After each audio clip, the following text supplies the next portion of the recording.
Captain Kim Hyun-woo had been staring at the same star charts for 3 hours when the emergency alarm screamed across the bridge of the destroyer Resilient.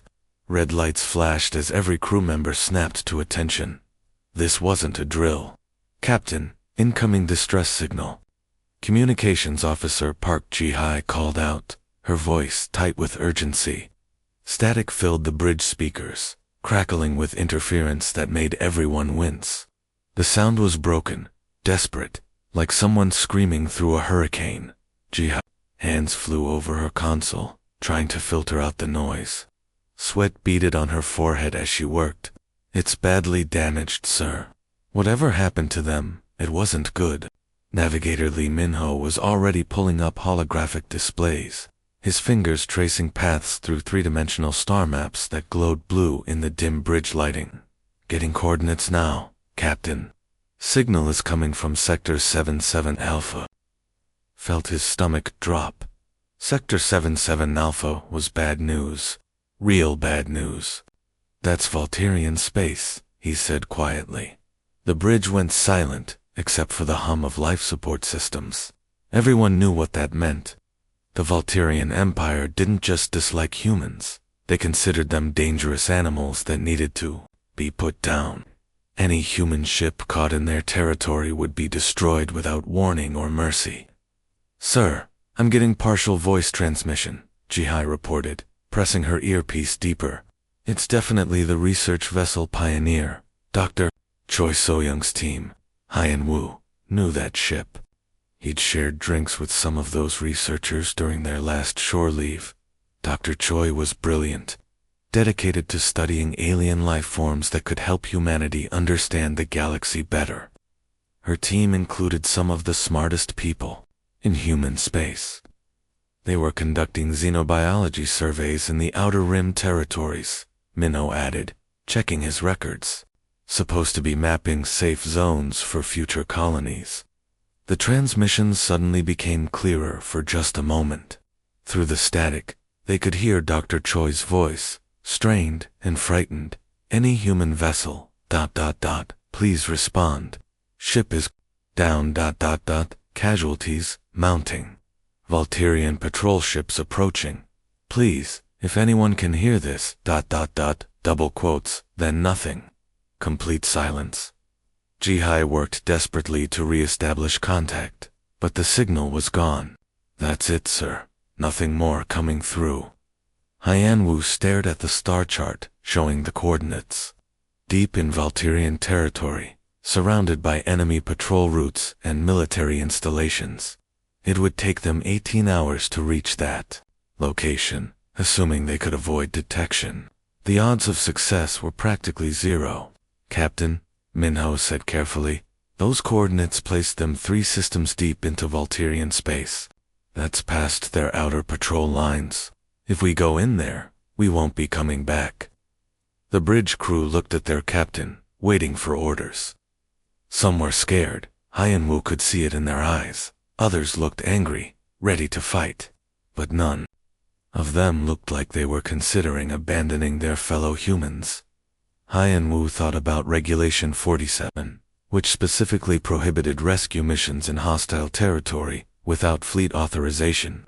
He thought about the 14 families who would lose loved ones if his ship was destroyed. He thought about how command would court-martial him for this decision. Then he thought about Dr. Choi's voice, desperate and afraid.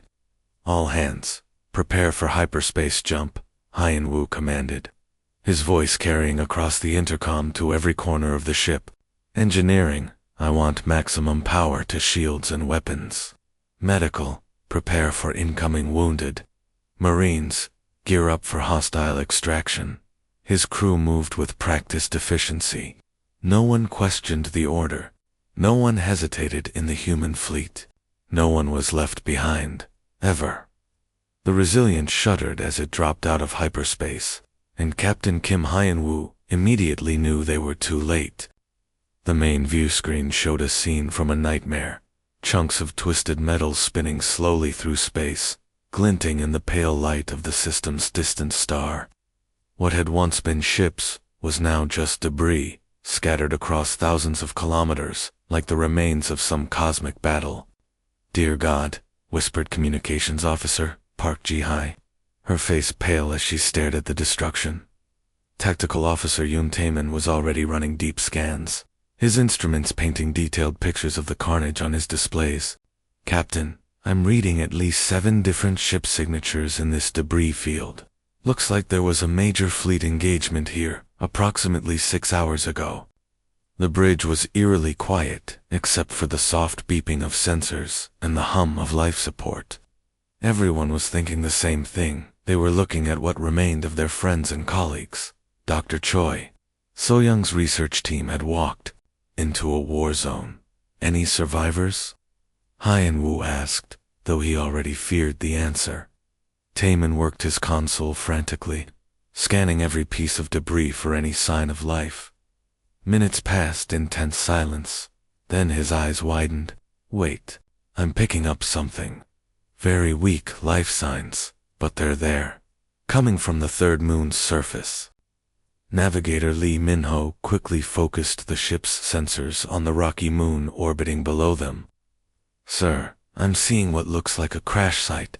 The Pioneer made it down in one piece, barely.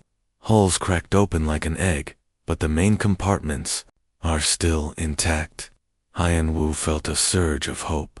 Dr. Choi was smart enough to crash land instead of letting her ship explode in space. How many life signs? Hard to tell through all the interference, but at least 12 people are still alive down there, Taemin reported. "Their distress beacon is still transmitting, but it's weak. They don't have long." Suddenly, the ship's proximity alarms started screaming. 3 massive shapes emerged from behind a nearby asteroid cluster, moving with deadly grace. The Voltaire cruisers were sleek and predatory, their dark hulls bristling with weapon arrays that could reduce the Resilient to space dust in seconds. 3 Volturian heavy cruisers, moving to intercept, Taemin announced, his voice tight with tension. "They're powering up weapons." The lead Volturian ship opened communications immediately, its commander's voice echoing through the bridge, with cold authority. The universal translator made his words clear, but couldn't hide the menace behind them. "Human vessel, you are in violation of Volturian space. Withdraw immediately, or face destruction. This system is under our jurisdiction by right of conquest." Every eye on the bridge turned to Captain Hyen-woo. The smart move was obvious. Retreat immediately, report the incident to Fleet Command, and let the diplomats sort it out. The Volturian Empire had 3 times as many ships, better weapons, and absolutely no mercy for trespassers. But 12 people were dying on that moon's surface. Hyen-woo activated the communication system, his voice steady despite the impossible odds they faced. "Negative, Volturian Command. We have injured personnel on the surface. We're conducting a rescue operation." The silence that followed was deafening. Then the Volturian commander's voice came back, filled with what sounded like genuine confusion. "You would risk your ship and crew for strangers, for people who are already beyond saving." "They're not strangers," Hyen-woo replied firmly. "They're people who need help." Through the viewscreen, he could see the Volturian ships adjusting their positions, surrounding the Resilient like hunters circling wounded prey. Their commander was probably trying to understand why humans would throw away their lives for what he saw as a pointless gesture. But humans didn't abandon their own, ever. The shuttle bay doors of the Resilient slammed open as Marine Sergeant Kong Du-hyen checked his weapon one final time. Behind him, 12 of the toughest fighters in human space prepared for what everyone knew was a suicide mission. The moon's surface stretched below them like a frozen wasteland, all jagged rocks, and crystal formations that could hide an army. "Listen up," Do-hyun shouted over the roar of engines as their dropship prepared to launch. "Dr. Choi's team is trapped in that wreckage down there. Volturian ground forces are already moving to secure the crash site. We get in, we get our people, and we get out. Simple as that." Corporal Shin Da-jin strapped herself in next to him, her rifle held ready across her knees. Sarge, intelligence says there's at least 50 Volturian soldiers between us and the Pioneer. Those aren't good odds. Since when do we care about odds? Du-Hyun grinned, but his eyes were hard as steel. Besides, they're not expecting us to be crazy enough to try this. Above them, the Resilient was already trading fire with the 3 Volturian cruisers. The ship shook with each impact, metal groaning as Captain Hyun-woo pushed their shields beyond safe limits. Plasma bolts lit up space like deadly fireworks, and everyone knew their ship was taking a beating it might not survive. The dropship launched into chaos. Anti-aircraft fire filled the sky as Volturian gunners tried to shoot them down before they could reach the surface. Their pilot, Lieutenant Nam Ji-woo, threw the ship into a spiraling dive that made half the Marines sick to their stomachs. 30 seconds to landing, Ji-woo called back. It's going to be rough. The dropship hit the ground hard, skidding across ice and rock before coming to a stop behind a ridge of crystalline formations. Du-Hyun was first out, his boots crunching on the frozen surface as he scanned the terrain ahead. The Pioneer lay 2 kilometers away, its hull split open like a broken egg, smoke still rising from its damaged engines. Contact front. Shin Dagon suddenly shouted, raising her rifle as Volturian soldiers appeared from behind the crystal formations. Their armor was sleek and advanced, their weapons humming with energy that could cut through human battle gear like paper. The Volturians opened fire with disciplined precision, their shots calculated and methodical. They expected the humans to take cover, to fight defensively like any rational species would. Instead, the Marines scattered in all directions. Using terrain the Volturians had dismissed as impassable, Du-Hyun watched. Private Lim Hung-tae scale, a vertical crystal wall that should have been impossible to climb, then rain fired down on enemy positions from above. Corporal Park Min-ki disappeared into a crevice barely wide enough for a human body, emerging behind Volturian lines to create chaos in their ranks. They fight like madmen, he heard one Volturian soldier say through his translator. No strategy, no sense of self-preservation. That was where they were wrong. Humans had plenty of strategy, they just weren't afraid to die for it. The firefight was brutal and swift. Volturian weapons were superior, their armor better, their training more advanced. But humans fought with something the aliens couldn't understand, absolute refusal to quit. Even when wounded, even when outnumbered, they kept moving forward. Du-Hyun's team reached the crash site as the Pioneer's hull groaned ominously under structural stress. Cracks were spreading along the ship's frame, and everyone could hear the metal slowly tearing itself apart. They had minutes, maybe less. Inside the wreckage, Dr. Choi So-young huddled with the survivors around glowing data cores that pulsed with precious information. Her face was bruised, her research coat torn and bloodied, but her eyes blazed with determination. "Sergeant, thank God you're here," she said, relief flooding her voice. "But we have a problem. We can't leave the research samples. This data represents 3 years of work studying alien pathogens. The medical applications could save millions of lives across the galaxy." Du-Hyun looked at the massive data storage units, each one weighing hundreds of pounds. His dropship was barely big enough for the survivors, let alone this equipment. Any sane military commander would order them to abandon the research and focus on saving lives. "Then we take everything," Du-Hyun replied without hesitation, signaling for his team to start loading. "Rodriguez, Kim, start moving those cores.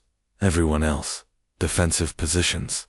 The Resilient above them was taking devastating punishment, its hull scarred and smoking as it fought 3 ships at once. But Captain Hyun-woo kept the Volturians distracted long enough for the rescue to succeed.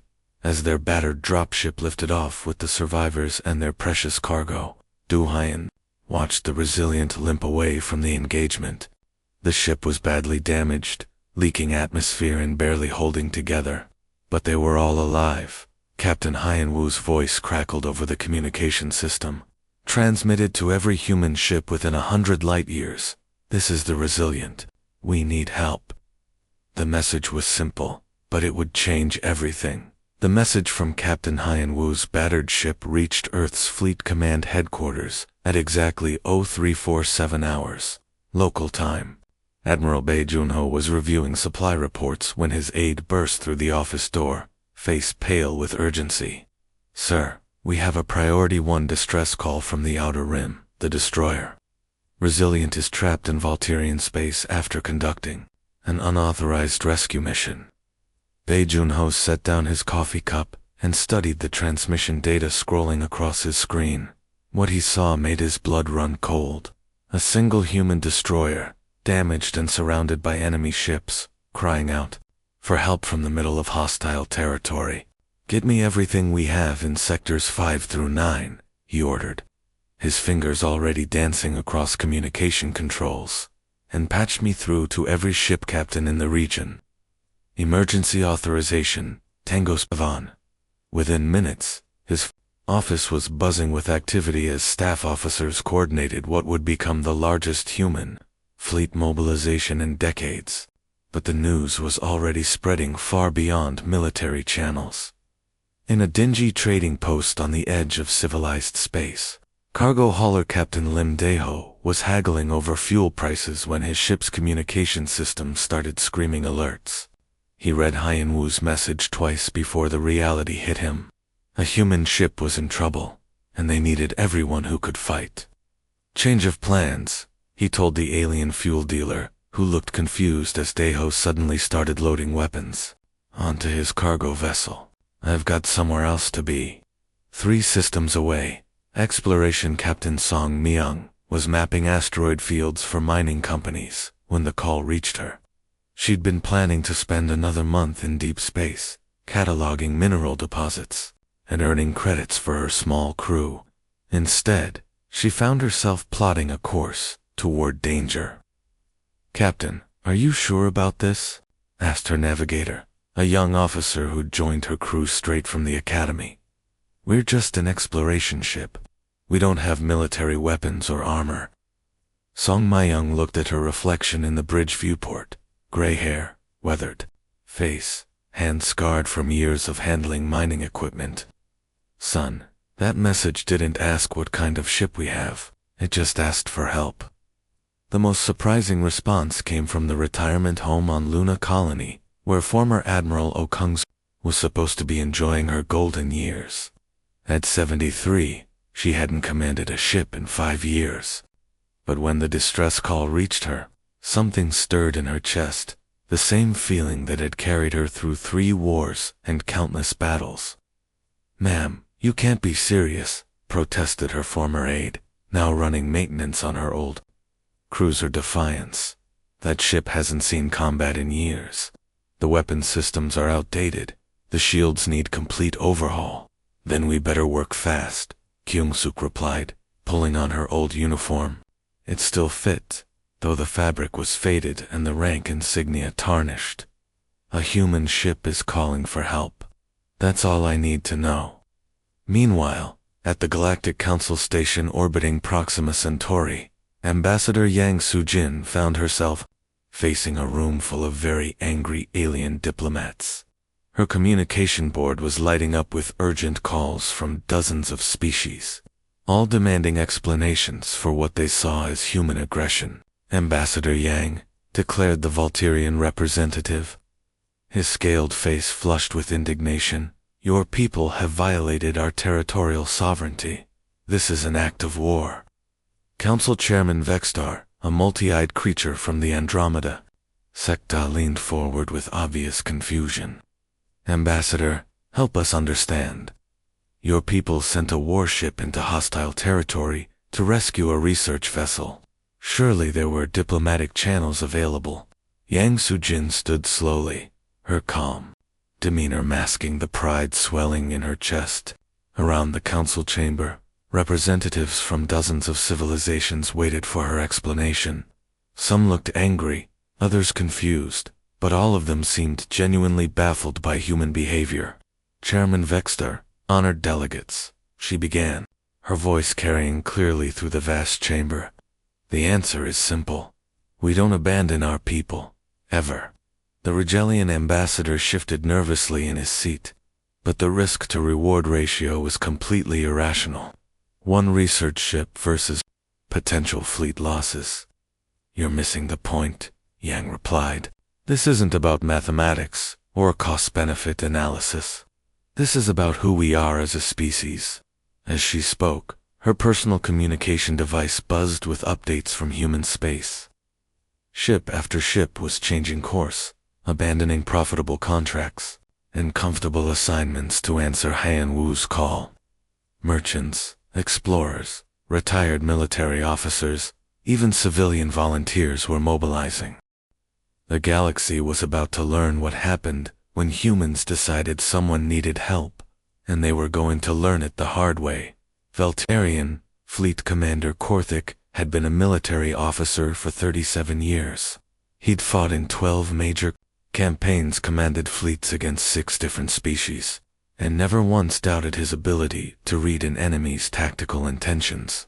But as he stared at the sensor displays showing the human fleet gathering outside his system, he felt something he hadn't experienced in decades: complete confusion. "Sir, we now have 47 human vessels on our screens," reported his tactical officer, Lieutenant Vexahan, his voice tight with worry. "But I don't understand their formation. It's random." Korthik studied the holographic display floating above his command chair. What he saw defied everything he knew about military strategy. Massive cargo haulers floated next to sleek destroyers. Ancient exploration ships held position alongside modern battlecruisers. Some vessels looked like they'd been hastily converted from civilian use, with weapon systems bolted onto hulls never meant for combat. "This makes no tactical sense," muttered his intelligence officer, Commander Zarthik, as he analyzed the ship configurations. "Look at this. They have a 70-year-old cruiser holding the center position. Half their warships are actually merchant vessels with improvised weapons." But it was the way they moved that truly puzzled Korthik. Each ship maintained its own unique flight pattern, some aggressive and forward, others hanging back in support roles. There was no rigid formation, no standard military discipline. Yet somehow, they all moved together like parts of some incomprehensible machine. "Sir, more ships arriving," Vexahan announced as space rippled with hyperspace exits. "I count 6. More vessels, including what appears to be a converted mining ship." Through the view screen, Korthik could see the human fleet growing by the hour. Each new arrival was different from the last, some pristine and military, others scarred and patched from countless journeys. Battle-hardened destroyers floated alongside exploration vessels that had never fired a shot in anger. Somehow, it all worked together. "Request immediate reinforcements from Fleet Command," Korthik ordered, his scaled fingers drumming nervously on his chair's armrest. "Tell them we're facing a human fleet of unknown composition and unclear intentions. Standard tactical analysis has failed." His communication officer worked frantically to contact every available Voltirian ship within 3 systems. But Korthik knew it would take time. Time the humans seemed to be using to build an overwhelming advantage. Suddenly, the human communication channels crackled to life. Captain Han Wu's voice, tired but determined, reached every ship in the growing fleet. "All vessels. This is the Resilient. We have wounded personnel aboard, and Dr. Choi's team has made a discovery that could change everything. The research data must reach human space safely."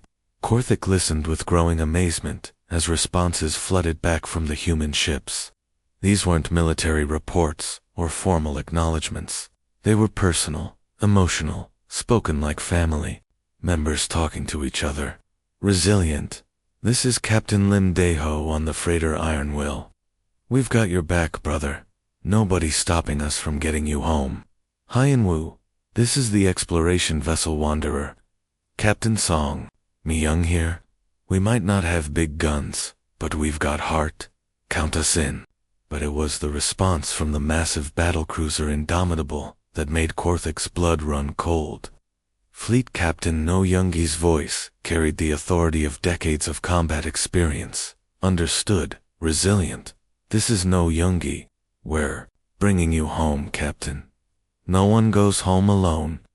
The phrase echoed across every human ship's communication system, repeated by dozens of captains like some kind of sacred oath. No one goes home alone. Korthik had studied human military doctrine for years, but this was something beyond his understanding. These weren't professional soldiers following orders. They were something far more dangerous. They were people fighting for family. Sir, Zarthik said quietly, our intelligence reports indicate that many of these ships abandoned profitable missions to come here. Some traveled for days through dangerous space. The old admiral commanding that cruiser came out of retirement, specifically for this rescue. Why would they risk so much for a single research vessel? Korthik asked, though he was beginning to suspect the answer would terrify him. Because they're human, sir. Zarthik replied simply. Our xenopsychology experts say they form emotional bonds with their entire species. They don't see strangers in danger, they see family. As if to prove his point, another wave of human ships dropped out of hyperspace, their hulls scarred from pushing engines beyond safe limits to reach this forgotten system. Each captain immediately reported to Haiyan Wu, offering weapons, medical supplies, or simply their presence in the growing fleet. Korthik realized he wasn't facing a military force. He was facing something much worse, an entire species that refused to abandon its own. Deep in the Galactic Intelligence Center on Rigel Prime, alien military analysts were having the worst day of their careers. Senior intelligence officer stared at combat footage from the human rescue operation, watching the same clips over and over again, trying to make sense of what he was seeing. Run that section again, he ordered his assistant, pointing at a particular sequence showing General Kim Woo-jin's assault ships engaging Volturian forces. Focus on the damage assessment. The holographic display showed Kim's flagship taking direct hits that should have destroyed any reasonable warship. Plasma bolts tore through the hull, atmosphere vented into space, and entire sections went dark. According to every military manual in the galaxy, the ship should have retreated immediately. Instead, it kept fighting.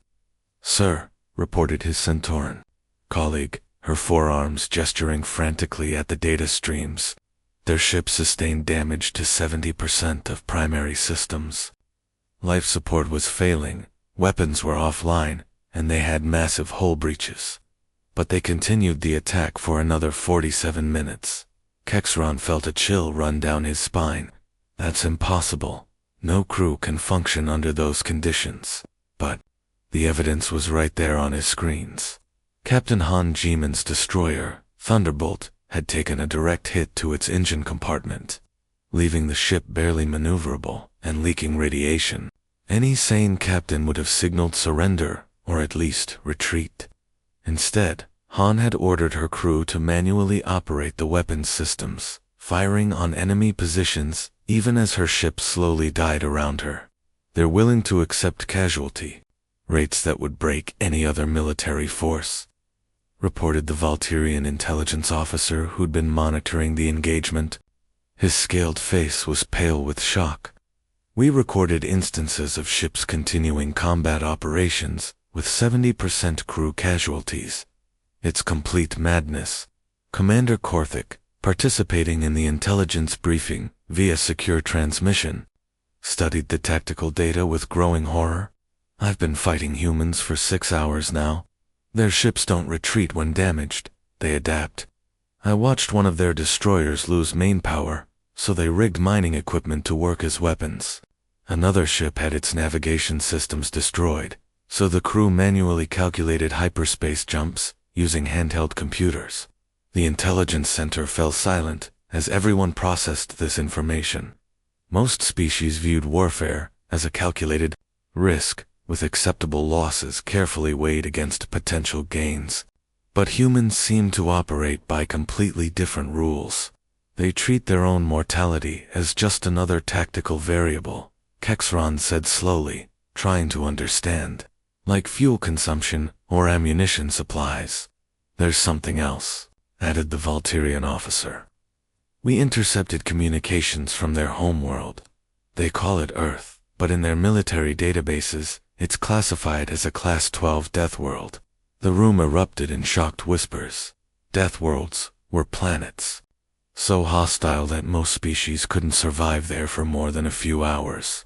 Class 12 was among the most dangerous classifications possible. Worlds, where everything from the weather to the wildlife actively tried to kill anything living there. That explains everything, breathed Kexron. They evolved on a planet that was constantly trying to murder them. No wonder they don't fear death the way we do. Meanwhile, the human fleet continued to grow around the trapped Resilient. Each new arrival brought its own story of impossible dedication. Captain Park Hyena had abandoned a lucrative medical contract, loading her hospital ship Mercy with combat-trained doctors and emergency supplies. She'd never fired a weapon in her life, but she came anyway. Commodore Lee Sang-wook arrived with 3 destroyers that should have been in dry dock for repairs. His ships were held together with emergency patches and spare parts, but they were armed and ready to fight. We heard the call. He transmitted simply to Captain Hyan-woo, "We're here." Perhaps most remarkable was civilian Captain Choi Min-seok, who'd spent 3 days converting his cargo freighter Prosperity into a makeshift warship. Mining lasers had been repositioned as weapons, cargo containers filled with improvised explosives, and his crew of merchants and traders had somehow transformed themselves into warriors. "This is insane," transmitted one of his crew members. A accountant named Park Sun-ho, who was now manning a weapon station, were office workers fighting trained soldiers. "Yeah," Choi replied with a grim smile, "but we're human office workers." The alien intelligence analysts, watching this mobilization, struggled to understand what they were seeing. This wasn't conquest or territorial expansion. These humans weren't fighting for resources or political advantage. They were risking everything for people they'd never met, simply because those people needed help. They're not coming as conquerors, Kexron finally realized, his voice filled with something approaching awe. They're coming as family. And that, he understood with growing terror, made them far more dangerous than any military force in the galaxy. Because families don't give up. They don't calculate acceptable losses. They don't retreat when the odds turn bad. They just keep coming until everyone gets home. Space had never felt so crowded or so dangerous. 2 massive fleets hung in the darkness like opposing storm clouds, each one capable of turning this forgotten system into a graveyard. Over 200 human ships of every size and description faced the assembled might of the Volturian Third Fleet sleek warships that had conquered a dozen star systems. On the bridge of the Resilient, Captain Hyan-woo watched the tactical display with growing dread. His ship was barely holding together, hull patches glowing red-hot from the strain. But somehow they'd become the center of the largest military standoff in recent galactic history. "Sir, I'm counting 137 Volturian vessels," reported Tactical Officer Yoon Taman, his voice tight with tension. "They've got us outgunned, 3-1, and their ships are all military grade." Admiral Bae Junho's voice crackled over the communication system from his flagship Indomitable. "All human vessels. Maintain position, but do not power weapons. We're here for rescue, not conquest." But everyone knew how fragile the situation was. One nervous trigger finger, one misunderstood transmission, and this system would explode into the kind of battle that started wars between entire civilizations. On the Volturian command ship, Fleet Commander Korthik studied the human formation with professional respect mixed with deep confusion. "They're not behaving like any military force I've ever encountered," he told his staff. "Half their ships are civilian vessels, but they're holding formation like veteran warriors." The tension was so thick it seemed to vibrate through subspace itself. Diplomatic channels buzzed with frantic communications as representatives from both governments tried to find a peaceful solution. but everyone in both fleets knew they were one small mistake away from catastrophe. Then something happened that no military academy in the galaxy had ever prepared anyone for. Captain Jung Soo-young of the medical vessel Mercy suddenly broke formation, her white-hulled hospital ship moving slowly toward the Volturian lines. Every weapon in both fleets tracked her movement as she approached a damaged Volturian cruiser that had been limping behind the main force. "What is she doing?" whispered Navigator Lee Minho aboard the Resilient. "She's going to get herself killed." Jung Soo-young opened the communication channel, her voice calm and professional despite the hundreds of weapons pointed at her ship. "Volturian vessel Death's Edge. This is the human medical ship Mercy. We're reading multiple hull breaches and life support failures on your vessel. Do you require medical assistance?" The silence that followed seemed to last forever. On both sides, military officers stared at their screens in complete bewilderment. Here, in the middle of a massive armed standoff, a human doctor was offering to help her enemies. The commander of the Death's Edge, Captain Vexker, found himself completely speechless. His ship had taken damage in the earlier skirmish with the Resilient, and 3 of his crew members were badly injured. But these were humans, the same species he'd been ordered to destroy on sight. Double quotes, "You, ... you offer aid," he finally managed to transmit. "We are enemies. This makes no sense." "Wounded are wounded," Jung Soo-young replied simply. "I took an oath to help anyone who needs medical care." What happened next defied every rule of military engagement. More human ships began breaking formation, but not to attack. Engineer Captain Ru Hei deployed repair drones toward damaged Volturian vessels. Medical ships moved to assist both human and alien wounded from the earlier battle. Supply ships began broadcasting offers of food and emergency materials.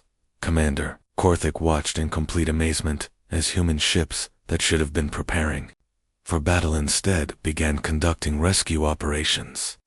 "This is impossible," he said to his tactical officer. "They're helping us repair our ships while their own weapons are still powered and ready." Admiral Bei Junho's voice came over the general communication frequency.com and measured. "All vessels continue humanitarian operations. We're here to save lives, not take them." Korthik couldn't contain his confusion any longer. He opened a direct channel to the human admiral. "Admiral Bei, I don't understand your people. We are enemies. Our governments have been at war for years. Why do you help us?" Bei's response was so simple, so human, that it would be remembered by military historians for generations. "Because that's what people do, Commander. When someone needs help, you help them." Across both fleets, soldiers and officers struggled to understand what they were witnessing. Volturian crew members, who had been preparing to die in glorious battle, found themselves receiving medical treatment from the very humans they'd been ordered to kill. Human engineers worked alongside Volturian technicians to repair damaged ships, sharing tools and expertise as if they were old friends. "Sir," reported the Volturian intelligence officer, his voice filled with wonder, "the humans are broadcasting repair manuals and medical procedures on open channels. They're teaching us how to fix our own ships." For the first time in his long military career, Commander Korthik began to question everything he thought he knew about warfare, about enemies, and about what it meant to be civilized. These humans were rewriting the rules simply by refusing to follow them. It started with a single plasma bolt that should never have been fired. Ensign Tavkex was barely 19 years old, fresh from the Volturian Naval Academy, when he saw the human medical shuttle approaching his ship's damaged section. His training screamed that this was a trap. Humans were supposedly cunning and deceptive, using any trick to gain advantage. When the shuttle's docking clamps engaged with his vessel, panic overrode his judgment. His fingers squeezed the firing control. The plasma burst struck the medical shuttle Hope directly in its engine compartment. The small vessel, marked with universal medical symbols and carrying nothing but doctors and medical supplies, exploded in a brilliant flash that lit up both fleets. For a moment, space was perfectly silent, then hell broke loose. "All ships, return. Fire!" screamed the Volturian fleet commander as his formation erupted into chaos. But even as the order left his lips, he realized the horrible mistake that had been made. Captain Kim Tae-hung was commanding the destroyer. Braveheart, when the shooting started, his tactical officer was screaming coordinates and target priorities. But Kim wasn't looking at enemy warships. His eyes were locked on a Volturian hospital ship that had been drifting helplessly behind their main battle line, its engines damaged and unable to maneuver. "Sir, Volturian cruiser Blood Talon is targeting the hospital ship," reported his weapons officer. "They think it's a military threat." Kim didn't hesitate. "All power to engines. Get us between them and that hospital ship." The Braveheart threw itself directly into the path of incoming fire, taking devastating hits meant for the defenseless medical vessel. Kim's ship shuddered and groaned as plasma bolts tore through its hull, but it held position, protecting alien doctors and nurses who couldn't protect themselves. "Captain, we've lost main power and half our weapons are offline," his engineering officer reported. "We can't take much more of this." "Then we hold until we can't hold any more," Kim replied, blood running down his face from a head wound. "Those are medical personnel. We don't let medics die on our watch." Across the battle zone, Lieutenant Commander Park In-young was leading her fighter squadron Wild Geese through the chaos when she spotted something that made her heart stop. A damaged Volturian civilian transport, clearly marked with non-combatant symbols, was drifting directly into the crossfire between two capital ships. "Wild Geese, form up on me," she ordered her pilots. "We're going to shield that transport." "Ma'am, that's a suicide run," protested her wingman, Lieutenant Cho Byung-ho. "Those are civilians, but they're enemy civilians." "Civilians are civilians," Park replied, diving her fighter toward the endangered ship. "Besides, someone's got to show these aliens how real people behave." Her squadron threw themselves between the transport and the incoming fire, their small fighters absorbing hits that would have destroyed the helpless vessel. One by one, Park watched her pilots die protecting people they'd never met, people whose government had declared them enemies. On the Volturian flagship, Commander Korthik watched the battle with growing amazement and horror. These humans fought like demons when attacked, their weapons precise and deadly, their tactics unpredictable and effective. But even in the heat of combat, they kept doing the impossible. "Sir, the human destroyer that's protecting our hospital ship just transmitted medical coordinates," reported his communication officer. "They're telling us where our own wounded are located so we can evacuate them safely." A damaged human fighter crashed into Korthik's hangar bay, its pilot badly injured. Captain Moon Ji-woo, a human medic who'd been treating wounded Volturian officers, immediately rushed to help the enemy pilot who'd been trying to kill them moments before. Korthik found himself staring at the captured human pilot, Lieutenant Nam Ho-seok, whose fighter had been shot down while protecting a Volturian cargo ship. Ho-seok's face was bloody, his flight suit torn, but his eyes were still defiant. "Your people are incredible warriors," Korthik said, genuinely confused by what he'd witnessed. "You fight with a ferocity I've never seen, yet you protect your enemies. I don't understand." Ho-seok coughed up blood, but managed a weak smile. "We're not warriors, Commander. We're just people who won't quit. But why protect our ships? Why save our people? We're enemies." "No," Ho-seok said, his voice growing stronger despite his injuries. "We're all just people trying to survive in a dangerous universe. The real enemies are death, suffering, and the darkness between stars. Everything else is just politics." As if his words carried some kind of magic, the fighting began to slow. Valterian gunners found themselves hesitating to fire on human ships that were actively rescuing their comrades.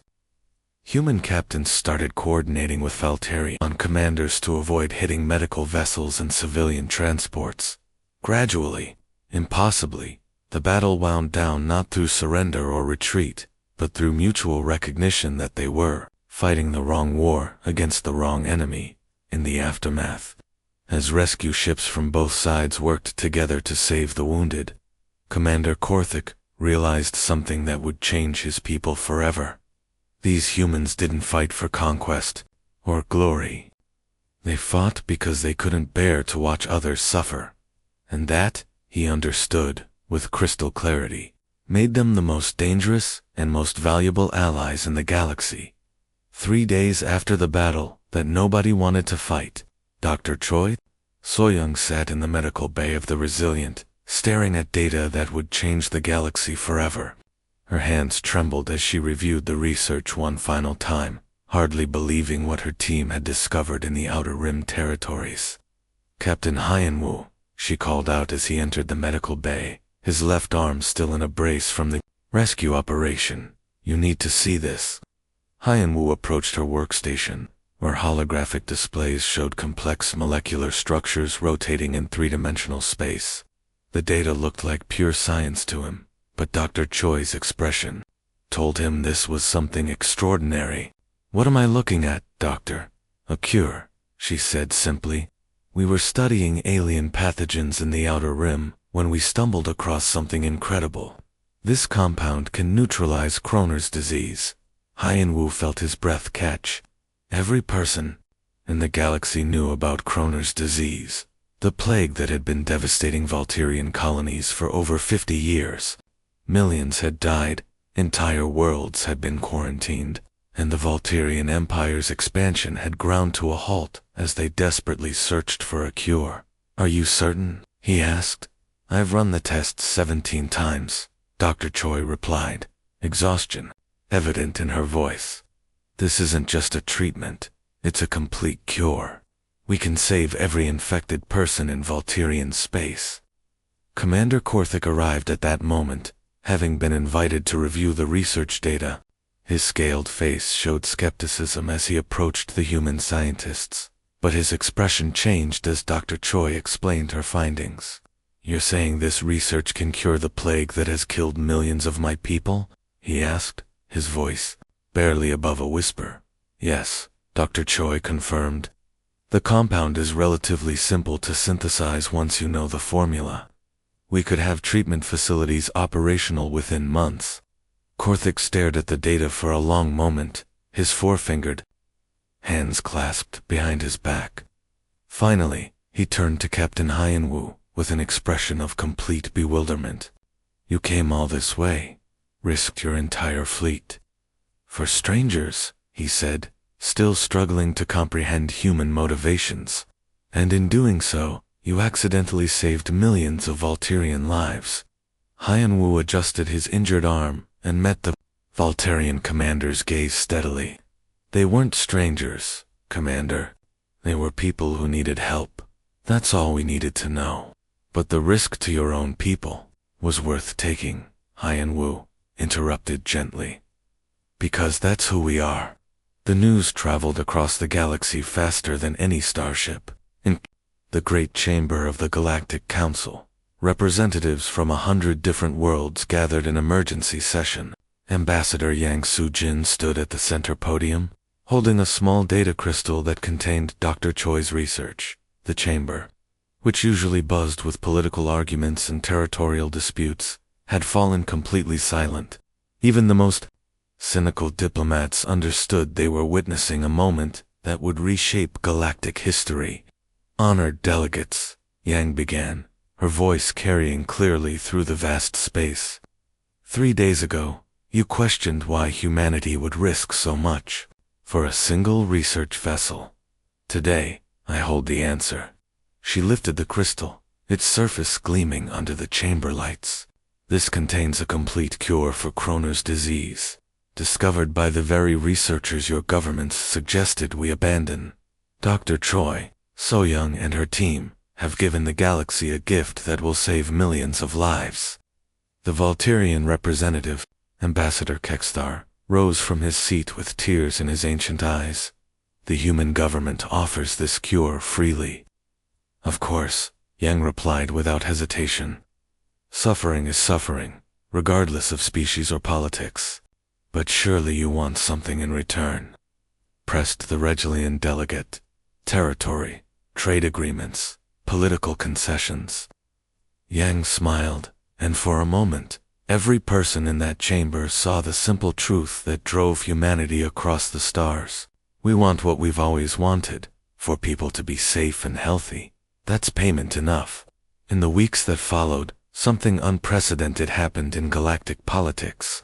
Admiral Bei Junho and Commander Korthik stood together on the bridge of the Indomitable, watching their combined fleets conduct joint patrols through sectors that had been battlegrounds just days before.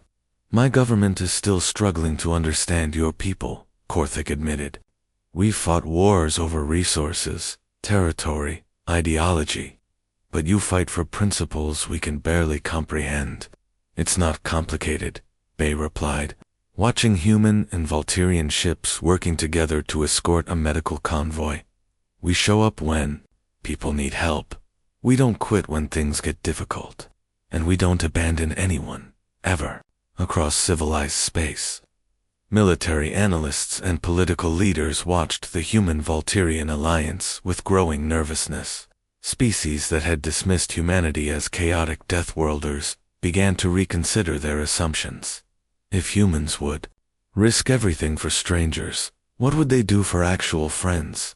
The answer was being written in the stars themselves, in joint patrol routes and shared medical facilities, in rescue operations and humanitarian missions that stretched across the galaxy, whatever it took. Always, whatever it took. And somehow, that simple promise was more terrifying than any weapon ever built.